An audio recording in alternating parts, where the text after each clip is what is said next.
2 színben jelent meg Polygel a Diamond Nails-nél. Nagyon jó minőségűek, tartósak, erősek, és nagyon jó árban rendelhetitek meg a Diamond Nails weboldalairól. 3 nude, 2 lila, egy fehér és egy zöld árnyalatban kaphatóak. Most megmutatom, hogyan kell őket használni. Ennek a kis fiatal vendégemnek, láthatjátok, van egy pici bibi is az ujján, amire tettem latexet, hogy ne vérezzen. Kirágta egy kicsit a körme szélét, ott is ki fogjuk szépen javítani. Kipótoljuk a hiányzó részt, és láthatjátok, hogy a körmöket már előkészítettem tippes építéshez. Ezért hagyom hosszabbra a körmöt az ujjbegynél. Fölkerültek az előkészítő folyadékok, és most jöhet a Sweet Pink.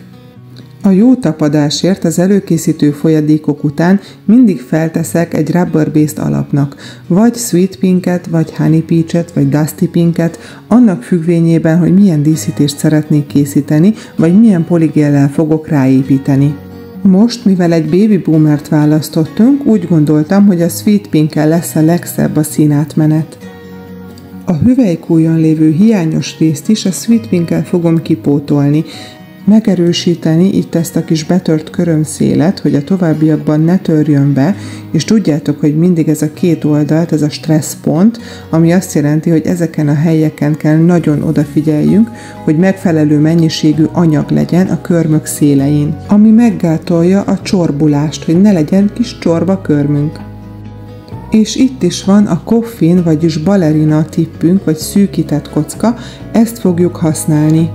6 formában jelent meg reverse tip a Diamond Nails-nél, mindegyik nagyon jó minőségű, nagyon jó, rugalmasak és tökéletes a fogásuk.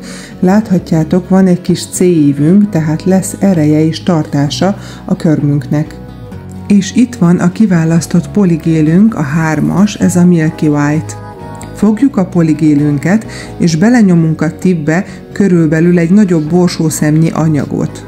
Majd pedig az ehhez a technikához kifejlesztett polygélecsettel és cleanserrel szépen elegyengetem a tipben az anyagot.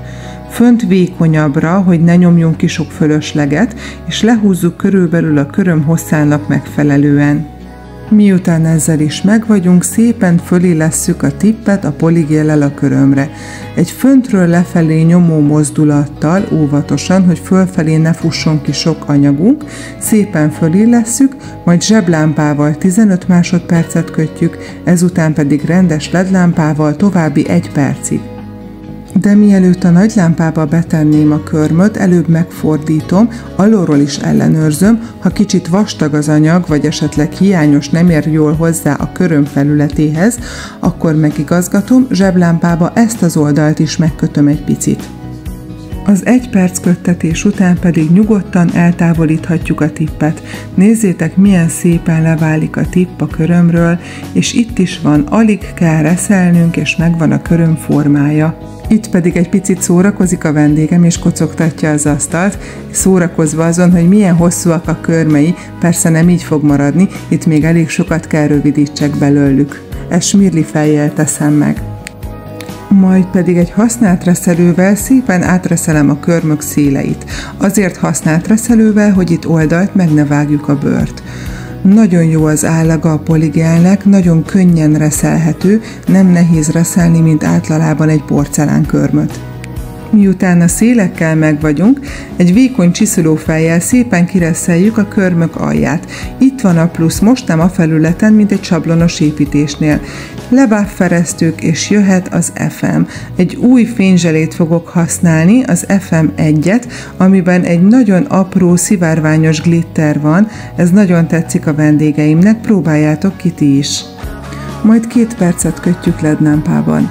És itt a végeredmény. Remélem mindenkinek tetszik, a vendégem és én is nagyon elégedettek voltunk.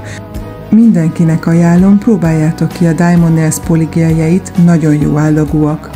Gyors és könnyű velük dolgozni, töltéshez is használhatjátok, és reméljük, hamarosan minél több árnyalat fog még megjelenni. Ha tetszett a videónk, lájkoljátok és osszátok meg, és kövessetek be minket a következő tartalmakért. Sziasztok!